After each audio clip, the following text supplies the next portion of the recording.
محترم سامعین کرام واجب الاحترام، رجب المرجب کا مہینہ ہے۔ حضور نبی کریم صلی اللہ علیہ وسلم کو اللہ نے اس مہینہ میں معراج کرائی۔ معراج کرانے کی وجوہات کیا ہیں؟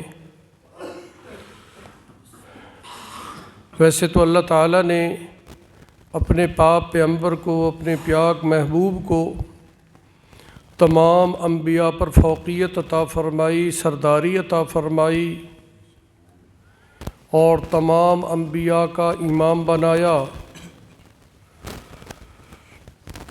معراج کا معنی، یہ معراج عروج سے ہے، عروج کا معنی بلندی ہے۔ اللہ تعالیٰ نے اپنے محبوب کو ایسی بلندی عطا فرمائی کہ کسی نبی، کسی پیغمبر، کسی رسول کو عطا نہیں کی۔ سب کے سفر زمین پر ہوئے، پیارے آقا کا سفر عرش بری پر ہوا۔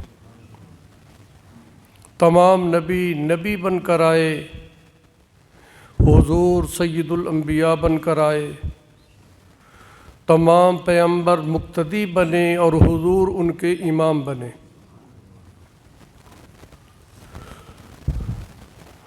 10 ہجری کے سال میں حضور کو معراج کرائی گئی۔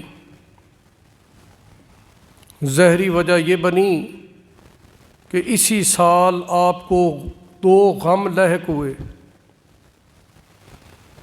ایک تو آپ کا پیارا محبوب چچا جو ہر پہلو پر، زندگی کے ہر موڑ پر جس نے آپ کا ساتھ دیا، ابو طالب جو حضرت علی المرتضیٰ کے والد ہیں، صاحبان کی طرح آپ پر وہ رہے، ہر لحاظ سے آپ کا دفاع کرتے رہے،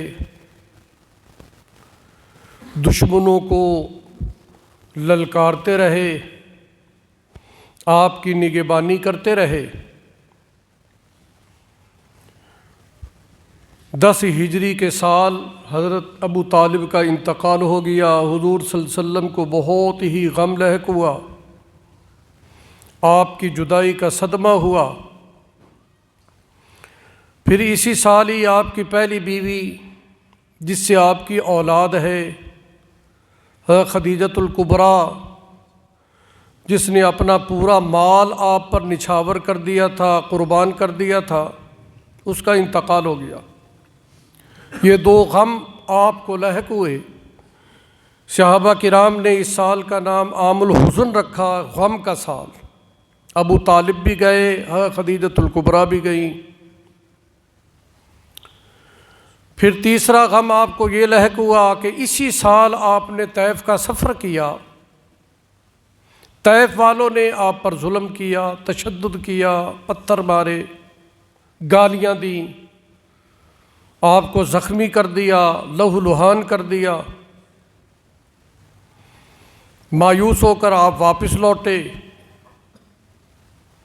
خود فرمایا کرتے تھے کہ تمام سفروں میں طائف کا سفر میرے لیے سب سے بڑا بھاری ہے۔ طائف والوں کا ظلم میں نہیں بھولوں گا، جو انہوں نے مجھ پر زیادتی کی وہ کبھی بھی میں نہیں بھولوں گا۔ نڈال ہو کر روتے ہوئے جب واپس آئے، اللہ رب العزت نے تسلی دینی تھی۔ ہر تکلیف کے بعد آسانی ہوتی ہے، ہر آزمائش میں پورا اترنے کے بعد انعام ہوتا ہے۔ حضور نبی کریم صلی اللہ علیہ وسلم سے طائف سے واپس آئے، بڑا صدمہ تھا، غمگین تھے کہ میں تو اس امید پر گیا تھا کہ طائف والے میری دعوت کو قبول کریں گے، قبول کرنے کی بجائے انہوں نے مجھے پتھر مارے، زخمی کیا۔ تو حضور نبی کریم صلی اللہ علیہ وسلم کو اللہ تعالیٰ نے بطور تسلی کے اس آزمائش میں پورا اترنے پر بطور انعام کے معراج عطا کی، تاکہ آپ کا غم ہلکا ہو جائے، صدمہ آپ سے جاتا رہے، آپ خوشیوں میں آ جائیں، مسرتوں میں سما جائیں۔ لہذا طائف کی واپسی پر ہی آپ کو معراج ہوئی۔ حضور نبی کریم صلی اللہ علیہ وسلم رات کا وقت ہے، ایمن کے گھر آرام کر رہے ہیں۔ یہ حضرت علی المرتضیٰ شیر خدا کی بڑی بہن ہے۔ ان کا اصل نام فاختہ تھا۔ آپ کی چچے کی بیٹی ابو طالب کی لخت جگر ان کے گھر آرام کر رہے تھے کہ حضرت جبریل آئے۔ دروازہ بند تھا، دروازے سے نہیں آئے بلکہ چھت پھاڑ کر آئے۔ جب آئے تو آپ آرام کر رہے تھے۔ سوال تو یہ ہے کہ ایمن حضور صلی اللہ علیہ وسلم کی چچا کی بیٹی ہے اور یہ غیر محرم ہے۔ غیر محرم کے گھر میں آرام کرنا یہ تو شرعاً جائز نہیں ہے، لیکن اس سوال کا جواب یہی ہے کہ ابھی تک پردے کے احکام نازل نہیں ہوئے تھے، پردے کی آیات ابھی تک نازل نہیں ہوئی تھی۔ جب نازل ہو گئیں، بعد میں پردے کے احکام آ گئے تو اس وقت پردہ شروع ہوا۔ تو حضور آرام کر رہے تھے، حضرت جبریل آئے، آپ کو اٹھا کر جگا کر بیت اللہ میں لے گئے۔ روایات میں یہ بھی آتا ہے کہ حضرت جبریل نے پوچھا کہ حضور میں حاضر خدمت ہوں، اللہ آپ کو بلا رہے ہیں، اپنے پاس بلانا چاہتے ہیں، آپ کو یہ اعزاز بخشنا چاہتے ہیں، زمین و آسمان کی آپ کو سیر کرانا چاہتے ہیں، دوزخ کا مشاہدہ اور جنت کا نظارہ کرانا چاہتے ہیں، تو میں حاضر خدمت ہوں۔ تو حضور نبی کریم صلی اللہ علیہ وسلم نے فرمایا پھر اس مقدس سفر کی ابتدا بیت اللہ سے کی جائے، تو ہم پہلے بیت اللہ میں جاتے ہیں۔ تو حضور صلی اللہ علیہ وسلم کو بیت اللہ میں لایا گیا۔ ہانی کا گھر بھی ساتھ ہی ہے، اور جہاں حضرت ہانی کا گھر تھا وہاں بیت اللہ کے مطاف کے ساتھ ساتھ برآمدہ تعمیر ہے، اور یہ ترکیوں کا برآمدہ ہے۔ برآمدے میں جتنے بھی پلر ہیں، ستون ہیں، وہ سارے رنگین ہیں، پینٹ کیے ہوئے ہیں، لیکن ایک ستون ایسا ہے کہ اس پہ صرف سیمٹ کا پلستر کیا ہوا ہے، اس کو رنگین نہیں کیا۔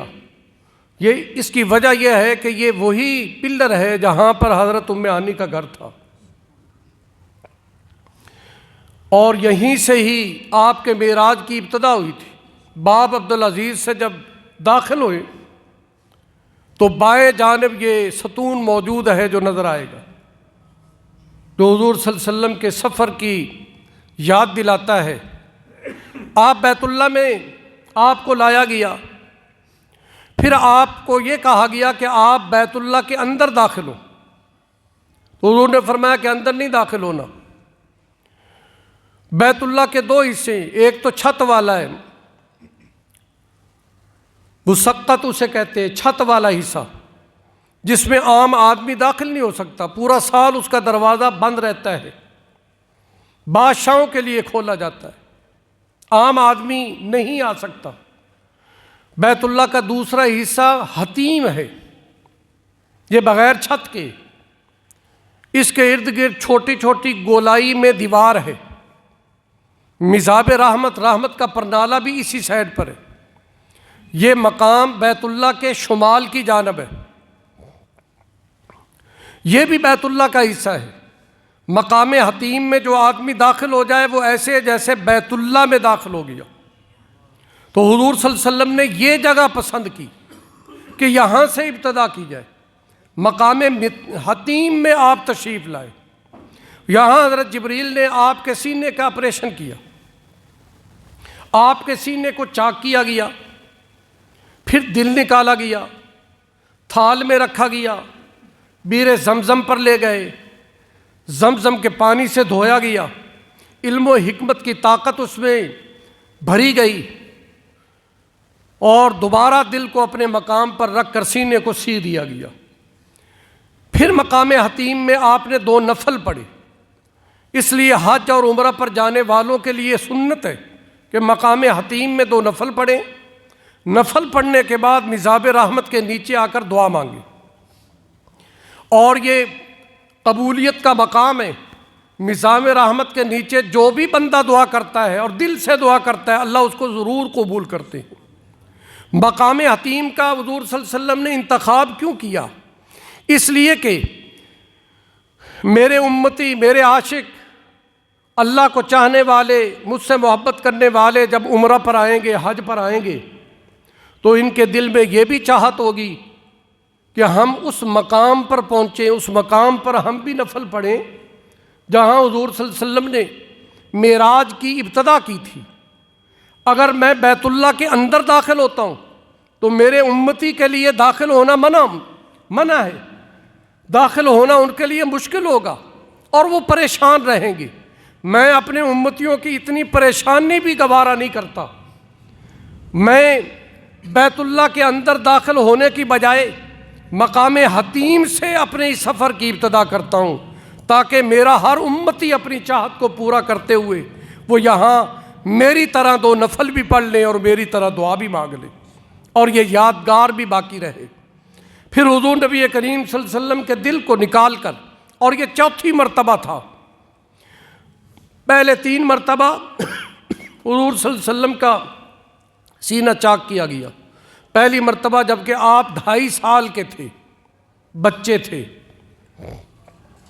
اس وقت بھی آپ کا سینہ چاک کیا گیا تھا، اس وقت بھی دل نکال کر اس میں نورانیت بھری گئی تھی۔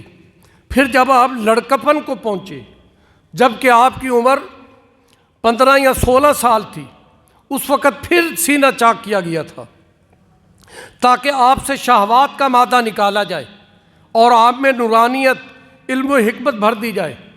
پھر تیسری مرتبہ جب اعلان نبوت ہونے لگا، جب حضور صلی اللہ علیہ وسلم پر وحی نازل ہونے لگی، جب غار حرا میں آپ جانے کا ارادہ کرنے لگے، تو اس وقت بھی آپ کا سینہ چاک کر کے آپ کے دل میں طاقتیں بھری گئی، کیونکہ قرآن پاک آپ پر اتارا جانا تھا، قرآنی آیات کا آپ پر نزول ہونا تھا، اور اللہ نے فرمایا کہ میری قرآنی آیات، میرا مقدس کلام یہ اتنا وزنی ہے کہ اگر ان کو پہاڑوں پر بھی اتارا جائے تو پہاڑ بھی ریزہ ریزہ ہو جائیں گے۔ اتنا وزنی قرآنی آیات، کیونکہ حضور کے دل پر اتارنی تھی، اس لیے دل کو مضبوط بنانے کے لیے پہلے دل کا آپریٹ کیا گیا، اس میں طاقتیں بھری گئیں، اس میں صلاحیت پیدا کی گئی۔ اور پھر 4تھی مرتبہ پیارے آقا نے معراج پر جانا تھا، آسمانوں کا سفر تھا، انسان کے بس میں نہیں کہ اپنی طاقت کے ساتھ وہ آسمان کی بلندی تک جا سکے اور یہ پرواز کر سکے، اس لیے آپ میں پرواز کرنے کی طاقت پیدا کی گئی۔ اور 4تھی مرتبہ پھر شق صدر کیا گیا، آپ کا سینہ چاک کر کے دل کو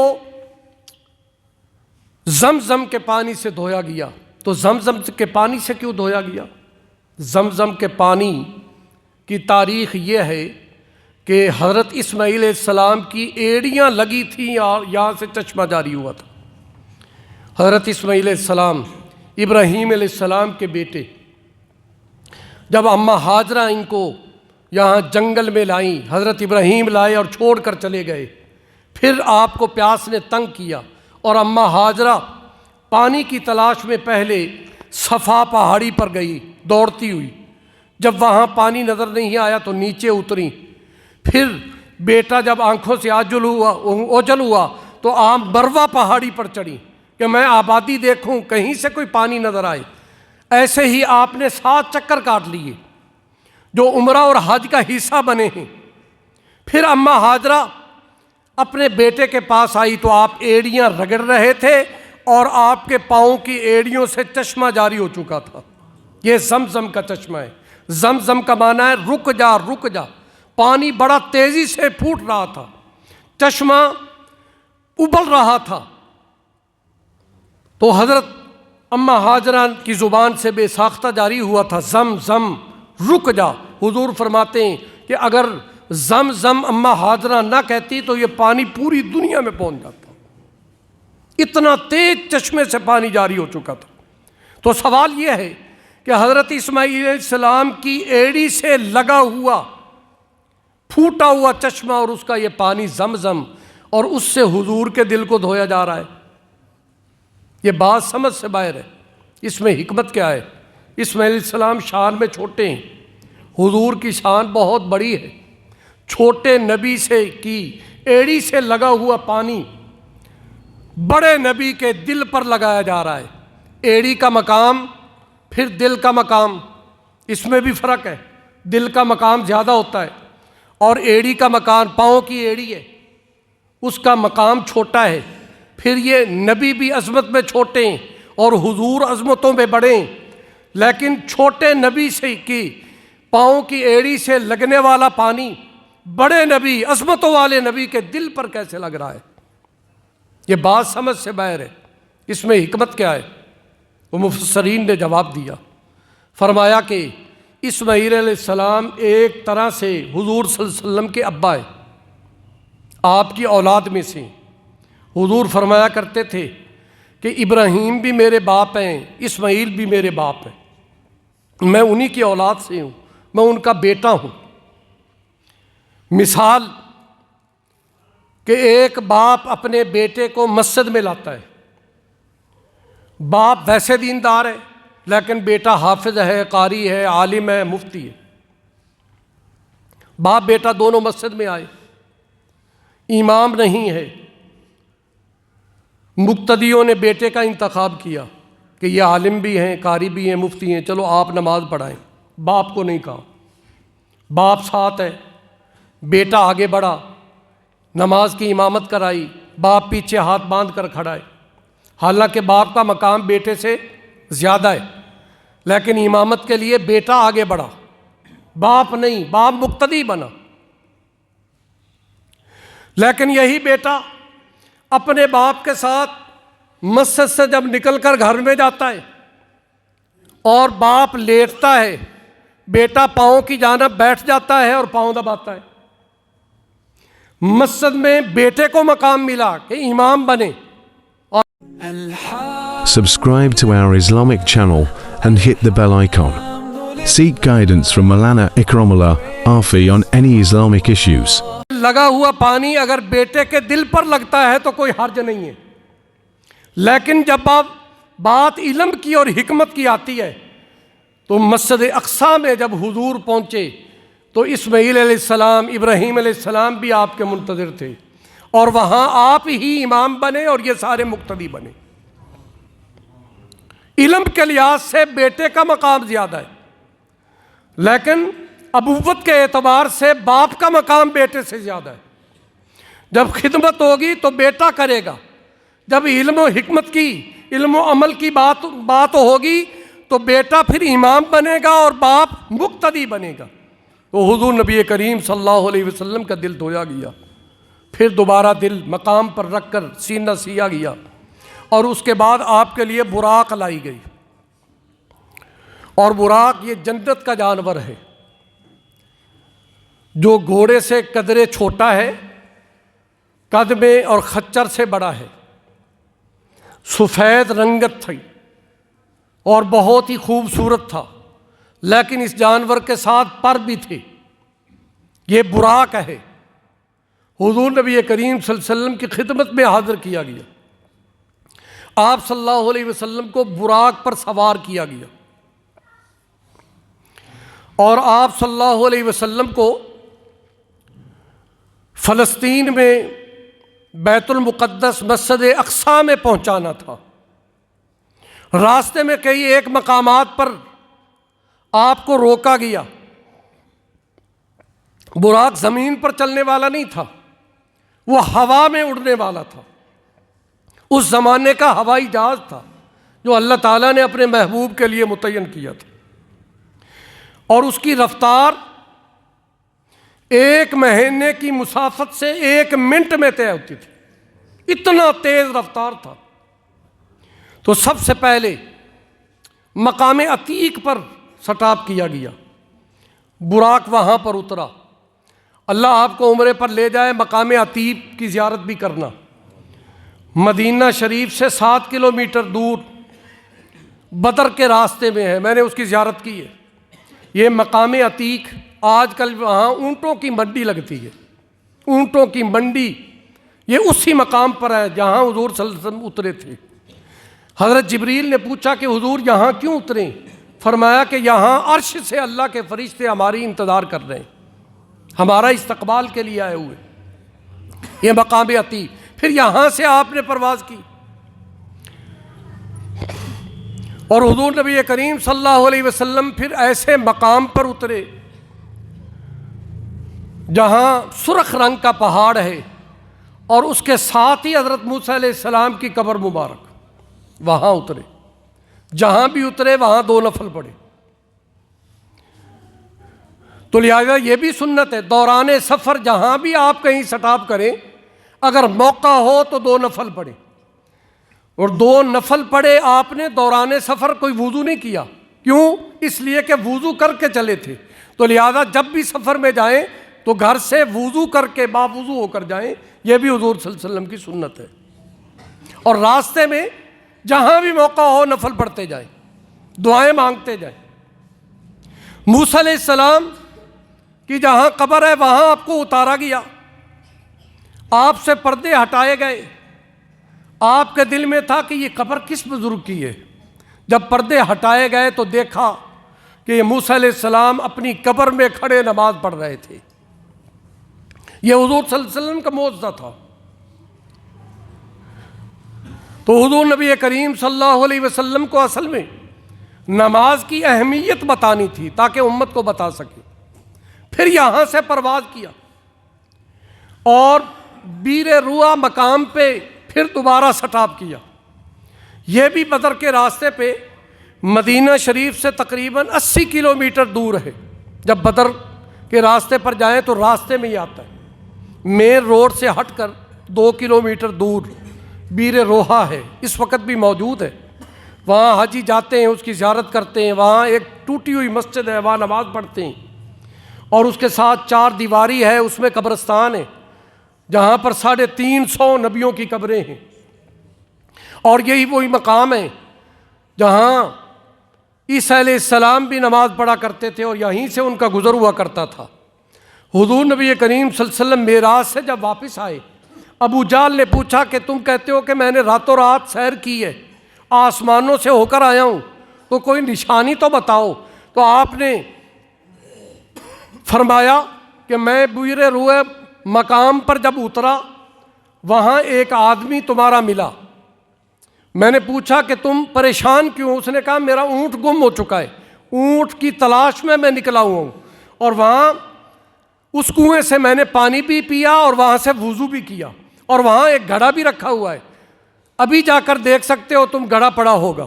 تو ابو جہل نے پھر آدمی دوڑائے اور دیکھا تو وہ گھڑا وہاں پر موجود تھا، اس میں پانی بھی موجود تھا، اور وہ آدمی بھی ابو جہل کے اس بھیجے ہوئے آدمی کو مل گئے کہ جو اپنے اونٹ کی تلاش میں نکلا ہوا تھا۔ تو حضور نبی کریم صلی اللہ علیہ وسلم نے یہ نشانی بتائی۔ آگے حضور نبی کریم صلی اللہ علیہ وسلم کو بیت اللحم پہ اتارا گیا۔ یہ عیسیٰ علیہ السلام کی جائے پیدائش ہے، جہاں عیسیٰ علیہ السلام پیدا ہوئے تھے، بیت اللحم۔ اس کے ساتھ بھی بہت یادیں ہیں۔ سورۃ مریم یہیں، سورۃ مریم کی اکثر آیات اسی مقام کی مصداق ہے، اسی مقام کا اس میں ذکر ہے۔ حضور نبی کریم صلی اللہ علیہ وسلم کی ولادت ہوئی، پھر اس کے بعد آپ صلی اللہ علیہ وسلم کو بیت المقدس میں لے جایا گیا۔ بیت المقدس میں مثالی صورتوں میں تمام انبیاء کی روحیں موجود تھیں، آدم علیہ السلام سے لے کر عیسیٰ علیہ السلام تک۔ آپ سے پہلے جتنے نبی آئے وہ سب وہاں پر موجود تھے اور وہ سب آپ کی انتظار میں تھے۔ حضور نبی کریم صلی اللہ علیہ وسلم جب آئے تو سب سے مصافحہ ہوا، سب نے آپ کا دیدار کیا اور سب نے آپ سے ملاقات کی، مصافحہ بھی ہوا، معانقہ بھی ہوا، تعارف بھی ہوا۔ حضرت جبریل تعارف کراتے رہے اور حضور خوش ہوتے رہے، اور پھر حضرت جبریل نے کہا کہ یہ تمام انبیاء جو یہاں پر بیت المقدس میں جمع کیے گئے، یہ سب آپ کے منتظر ہیں، یہ سب آپ کے دیدار کے پیاسے ہیں، یہ سب آپ کی زیارت کی چاہت رکھتے ہیں۔ تو اللہ رب العزت کو یہی منظور تھا کہ ان سب کو دیدار آپ کا یہاں مسجد اقصیٰ میں ہو۔ پھر حضور صلی اللہ علیہ وسلم نے امامت کے لیے آگے آپ کو بڑھایا گیا، حالانکہ آدم بھی کھڑے ہیں، ابراہیم بھی کھڑے ہیں، ابراہیم تو آپ کے ابا ہیں، اسماعیل بھی کھڑے ہیں، اسحاق بھی کھڑے ہیں، تمام نبی کھڑے ہیں، اور حضور نبی کریم صلی اللہ علیہ وسلم کو امامت کے لیے آگے مصلی پر بھیجا گیا۔ یہ نماز کون سی تھی؟ اس وقت نماز کی فرضیت نہیں نازل ہوئی تھی، یہ تو جب آپ معراج پر گئے نا اللہ کے پاس، وہاں پھر نماز کا تحفہ ملا، ابھی نماز کی فرضیت نہیں اتری تھی، لیکن یہ نماز نفلی نماز تھی، یہ نماز شکرانے کی نماز تھی، یہ خصوصی نماز تھی جو حضور نے انبیاء کی کو امامت کرائی، آپ امام بنے اور سب مقتدی بنے، دو نفل تھے، اور حضور نبی کریم صلی اللہ علیہ وسلم نے ان دو نفلوں میں قرآن پڑھا اور انبیاء کو سنایا، اور اس موقع پر آپ امام الانبیاء بنے حضور نبی کریم صلی اللہ علیہ وسلم۔ اور جب براق سے اترے تو حضرت جبریل کیونکہ ساتھ تھے، تو آپ نے اپنی انگلی سے، وہاں ایک چٹان تھی، اس میں ایسے انگلی کی تو وہاں سوراخ ہو گیا، اس سوراخ میں براق کی رسی کو باندھ دیا کہ یہ بھاگ نہ جائے، اور حضور نبی کریم صلی اللہ علیہ وسلم امامت سے جب فارغ ہوئے، پھر حضرت جبریل نے عرض کی کہ اب آپ کا آسمانوں کی طرف سفر ہوگا، اور آسمانوں کے لیے اب براق کی ضرورت نہیں ہے، براق صرف زمین کے لیے تھا، زمین کے سفر کے لیے، اب آپ آسمانوں کی طرف پرواز کریں گے، اور اس کے لیے آپ کو ایک سیڑھی دی جائے گی جسے یہ لفٹ کہا جاتا ہے، اس کے ذریعے آپ کو آسمانوں پر لے جایا جائے گا، لہذا ایک ہی لحظہ میں مسجد اقصیٰ میں آپ کو پہلے آسمان تک لے جایا گیا۔ پہلے آسمان کا دروازہ بند تھا، حضرت جبریل نے کھٹکایا تو آواز آئی، من دق الباب، کون ہو دروازہ کھٹکانے والے؟ انا جبریل، آپ کے ساتھ کون ہیں؟ محمد الرسول اللہ صلی اللہ علیہ وسلم ہے۔ مرحبا بکم یا ابنی، اے میرے بیٹے، آپ کو میں خوش آمدید کہتا ہوں، مرحبا کہتا ہوں۔ یہ پہلے آسمان پر حضرت آدم علیہ السلام تھے جو آپ کا استقبال کر رہے تھے، پھر دوسرے آسمان پر، پھر تیسرے آسمان پر۔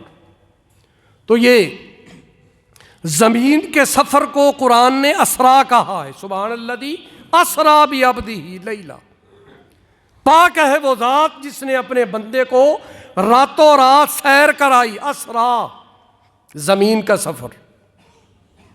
اور جہاں زمین سے آسمان کی بلندی کی طرف جانا ہوا اس کو معراج کہا گیا، عروج، معراج عروج سے بلندی، رفعت، اونچائی، اس کو معراج کہا گیا۔ آگے دوسرا حصہ انشاءاللہ اگلے جمعے پر۔ اللہ تعالی ہمیں حضور نبی کریم صلی اللہ علیہ وسلم کی محبت عطا فرمائے۔